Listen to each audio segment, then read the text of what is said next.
खुलुमबाय बियो बड'लेण्ड इंखं टेलिभिजन दिनैनि रादाबखौ फरायदों आं दैजि ब्रह्मआ। दिनैनि गाहाय रादाबाव दङ बिर सिलागां बसुमतारी 24थि थैनाय सान फालिदों। बिस्वजित दैमारिया दानाय लुनाय आरो जि जोम दिहुनथाय सेन्टार बेखेवदों। राकेश ब्रह्मआ गावनि गिबि दान बान्थाखौ मन्दिरनि मुङाव दान होबाय। रिहन दैमारिया बिपिएफ नागारनो हुमखि होदों। आसामनि गोदान कभिड एसएपीआव मोनथाम जिल्लाजों लोगोसे मोनसे महकुमाखौ आबुं लकडाउन आरो गासैबो मोनथाम खोन्दोआव रानदों। मेट्रिक आरो एचएस जोबथा आनजादनि मार्क होनाय बिथांखिया थि जाबाय। बर' राव रायज्लायग्रा आयेन फरायसाफोरनि मिरु कमिटिनो आलसानिफ्राय बिबान एंगारबाय। ड्राग्सनि बेरेखायै खामानि मावनो बिजिनियाव सा 33 सोद्रोमानि मोनसे सांग्रांथि आफाद दादों।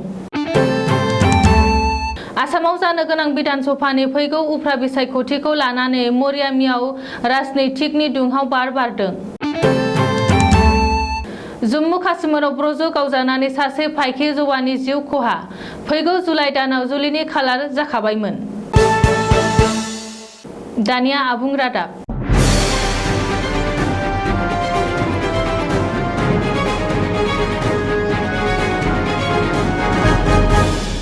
बिर सिलागां बसुमतारी मुंख्लं खाम्फा जौगाखां आफादनि बानजायनायाव सिगां बोसोरनि बायदि देग्लायबो बिर सिलागां बसुमतारी 24थि थैनाय सान फालिदों। क'क्राझार जिल्लानि बांसि गामियाव थानाय बिर सिलागां बसुमतारी गोथार मुंख'सालियाव कभिडनि नेमखान्थिनि गेजेरजों दिनै बिथां 24थि थैनाय सान फालिदों।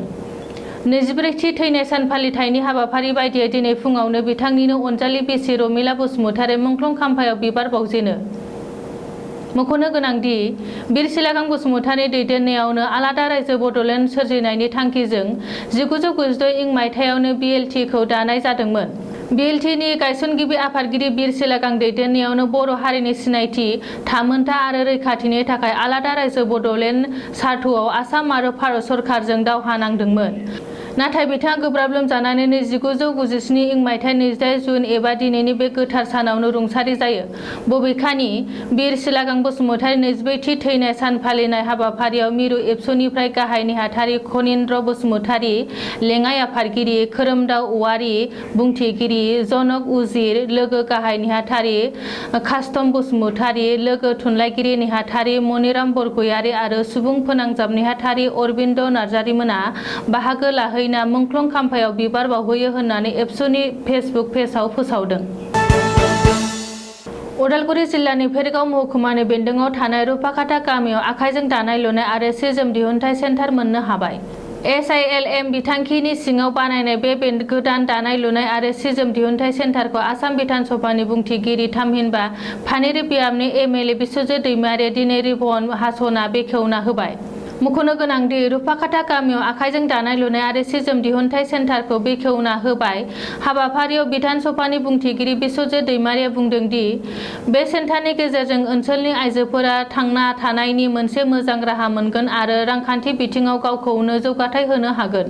बबेखानि बे सेन्टारनि गेजेरजों आइजोफोरा गाव गावनि आखाइजों दानाय सि जोमफोरखौ गुबुननि खाथियाव फानहैनो हागोन आरो बे सेन्टाराव गोदान डिजाइनफोरखौ बानायनो सोलोंनो खाबु मोनगोन होननानै बिस्वजित दैमारिया बुंदों। बिटिसिनि मावफुं सोद्रोमा राकेश ब्रह्मआ गावनि गिबि दान बान्थाखौ रायजो राजाफोरनि मन्दिर लुनायनि थाखाय दान होबाय। सिगाङावनो फोसावखानाय बायदियै बिटिसि ना फिसिग्रा आरो मि जुनार अनसाइ बिफाननि मावफुं सोद्रोमा आरो 22 नं मुसलपुर बियाबनि MCLA राकेश ब्रह्मआ गावनि गिबि दान बान्थाखौ खाथिनिपारा आरो सिमलिफुरि गामियावनो थानसालि लुनायनि थाखाय रबिबारखालि दान होयो।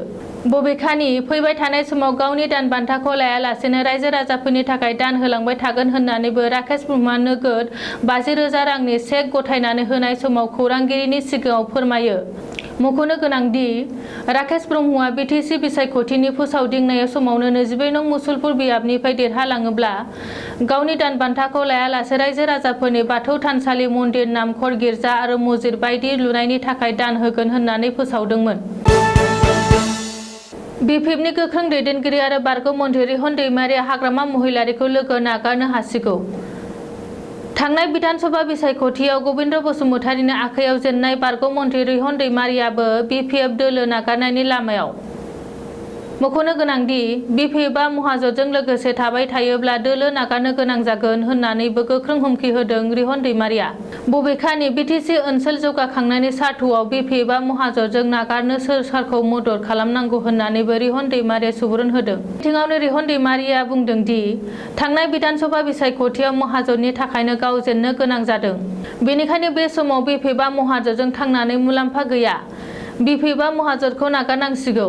बिधानसभा बिसायख'थियाव महाजनजों आखाइ हमनायनि थाखायनो बिपि बा जेननो गोनां जादों होननानैबो दाबि खालामदों रिहन दैमारिया। नोजोर होनो गोनांदि उदालगुरिनि एमएलए आरो बिटिसिनि लेङाइ गाहाय गबिन्द बसुमतारी गावनि एमएलए मासिखौ एंगारनायनि बागै सावरायगासिनो दं। जुदि गबिन्द बसुमतारी एमएलए मासि एंगारो अब्ला उदालगुरि बियाबावबो उफेरा बिसायख'थिनि खुंथाय जागोन। बेनिखायनो बिपि बा महाजननिफ्राय ओंखारबोयोब्ला रिहन दैमारि गावनो बिपिएफ नागारना खुंथाय गोहोआव थानाय बिजेपि एबा इउपिपिएल दोलोनिफ्राय बिसायख'थि गेलेनायनि बिथांखि लानोबो हागौ होननानै गोबाङानो सावरायसोदों। नाथाय बेनि बागै समासो खिथासिगोन आरो रिहन दैमारिया सुबुरुननि सायाव बिपिएफआ मा बिथांखि लायो बेखौ पार्टीनि हाइकमान्डनि गाहाय हाग्रामा महिलारियासो थि खालामसिगोन। आथिखालाव कर'नानि साग्लोबसारनायखौ होबथानो थाखायनो आसामाव गोदानै कभिड एबा एसअपिखौ मोनथाम खोन्दोआवनो राननाय जादों। समबारनिफ्राय बाहायजानाय बे एसअपिनि बायदियै गवालपारा, बिश्वनाथ, मरिगाव बे मोनथाम जिल्लानि अनगायैबो बकाघाट महकुमाखौ 24 घन्टा एबा आबुं लकडाउन फोसावदों। मोनफ्रोमबो रोखोमनि सोरखारि आरो सोरखारि नङै फसंथानफोरानो बन्द थाजोबगोन। गुबुन फारसेथिं नैथि खोन्दोआवनो बेलासिनि 1 रिंगासिम दखान एबा मावख'फोरा गेवनाय थागोन आरो बेलासि 2 रिंगानिफ्रायनो अखानायै फुंनि 5 रिंगासिम बन्द एबा कारफ्यु थागोन। बे सारियाव गोलैनाय जिल्लाफोरानो जादों बाक्सा, बजालि, नलबारि, कामरुप, गामि, दरं, सनितपुर, नगाव, हजाइ, गलाघाट, जरहाट, शिबसागर, तिनिसुकिया, लखिमपुर, धेमाजि, काछार, करिमगंज, सानजा कार्बि आंलं आरो डिब्रुगड़। थामथि खोन्दोआव दं बङाइगाव, चिरां, उदालगुरि, खोला सालमारा, माजुलि, सोनाब कार्बि आंलं, डिमा हासाव, हाइलाकान्दि, कामरुप मेट्र आरो चराइदेव। बैफोर जिल्लाफोरावनो बेलासिनि 4 रिंगासिमहाला गासैबो फसंथाना गेवनानै थागोन आरो 5 रिंगानिफ्राय अखानायै फुंनि 5 रिंगासिम बन्द एबा कारफ्यु थागोन। अदेबानि माखासे गोबां गोनां मावथायफोराबो जेब्लाबो रेहाय मोनगोन होननानै बिथांमोना फोसावनाय होदों। कर'ना भाइरासनि अलखद थासारिनि थाखायनो देग्लायनि मेट्रिक आरो एचएस जोबथा आनजादखौ खुंनो हायासै। अब्लाबो सिगां बोसोरनि बायदिनो फरायसाफोरानो मार्क होनानै आनजादनि रिजाल्ट फोसावनो थांखि लादों। सोलोंथाइ बिफाना बेनि थाखायनो मेट्रिक आरो एचएस जोबथा आनजादनि मार्क होनायनि सायाव बिथांखि लानो थाखाय सोलोंथाइ बिफाना मोननै गोजौ थाखोनि कमिटि दानानै होनाय जादों। सोरखारजों दाना होजानाय मोन्नैबो कमिटिया मेट्रिक आरो एचएस जोबथा आनजादनि मार्क होनाय बिथांखिनि खान्थिखौ थि खालामना सोलोंथाइ बिफाननो गथायबाय होननानै मिथिनो हादों। बबेखानि गिबि मन्थ्रि डक्टर हिमन्त बिश्व शर्मा गनायथि मोनाब्लाबो कमिटियाव गथायनाय बिथांखिखौ सोलोंथाइ मन्थ्रिया फोसावगोन आरो बेखौ दिनै फोसावनायनि बाथ्रा। नाथाय बे खौरांखौ सुजुनाय समहालागै बेनि बागै रोखायै मिथिनो हानाय जायाखै। दुलाराय आसाम आयेन फरायसा गौथुम एबा आलसानि मिरु आफादनि सोद्रोमानिफ्राय बिटिआरनि दरब्रै जिल्लाजों लोगोसे आफार आसामनि तिनिसुकिया जिल्लानि बर' राव रायज्लायग्रा आयेन फरायसाफोरा बिबान एंगारबाय। बेजों लोगोसे आयेन फरायसा गौथुमनि बर' राव रायज्लायग्रा आरो गुबुन राव रायज्लायग्रा फरायसा दैदेनगिरिफोरनि दान्थे-बिदान्थे गोदान महर लादों।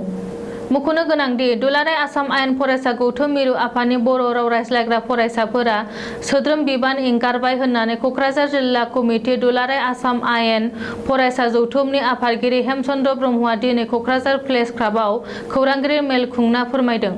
हेमचन्द्र ब्रह्मआ खौरांगिरि मेलाव बुंनाय बायदिब्ला थांनाय 24 जुन खालारखालि मिरु कमिटि आलसानि दैदेनगिरिफोरजों व्हाट्सएप ग्रुपआव असमिया रावखौ आसामनि साफ्रोमबो आयेन फरायसाफोरा बाहायनांगौ आरो लिरनांगौ होनना बिथोन होनाय जादोंमोन आरो बेनि उननिफ्रायनो आयेन फरायसाफोरनि बर' आरो बर' नङैनि गेजेराव दान्थे-बिदान्थे सोमजिलायो आरो मिरु कमिटिया दाना होनाय जिल्ला कमिटि आलसाखौ सिफायनाय जायो।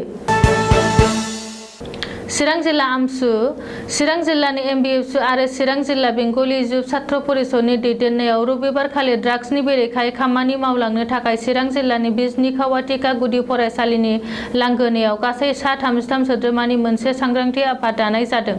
जोबनायाव गोबां सावरायलायनायनि उनाव आफादखौ सामलायलांनाय जामशेद आलीखौनो आफादगिरि सायख'फिननानै सपन शर्माखौ गाहाय नेहाथारि सायख'नाय जायो। मख'नो गोनांदि गोबाव समनिफ्रायनो बिजनि खावाटिकायाव पुलिस रेड खालामनानै एबा सिग्रोमनानै गोबां खेब ड्राग्स जब्द खालामगासिनो थादोंमोन। बेनिखायनो आथिखालाव बै जायगायावनो ड्राग्सनि थाखाय बदनाम जागासिनो होननानै ओनसोलनि रायजो राजाया साबजानाय मोनाखैमोन।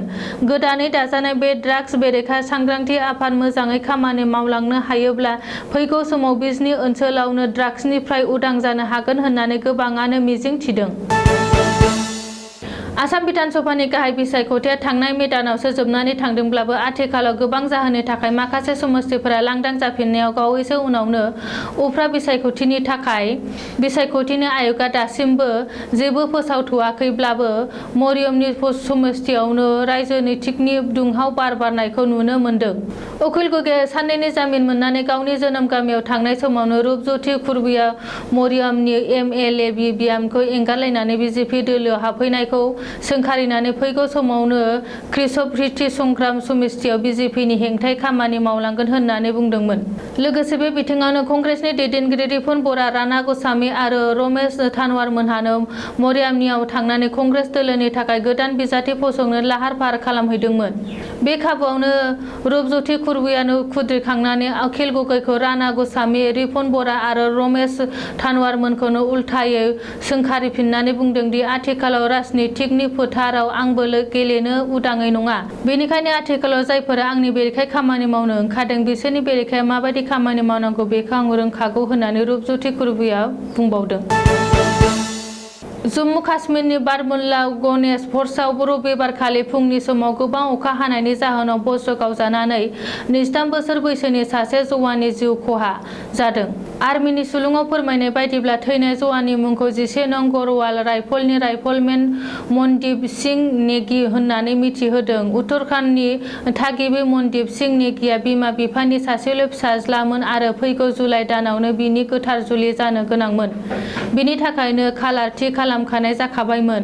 गोथै सह'खौ न'आव लाबोनाय समाव उत्तराखन्डनि गिबि मन्त्रि रिवेन्द्र सिंह रावनाराबो बे दुखुथिया नखराव थांनानै बिबार बावहैनायजों लोगोसे नखरनि सुबुंफोरनो गावनि गोथौ दुखु मोननायखौ फोरमायहैदों। दिनैनि रादाबा एसेनोसै, गोजोन्थों।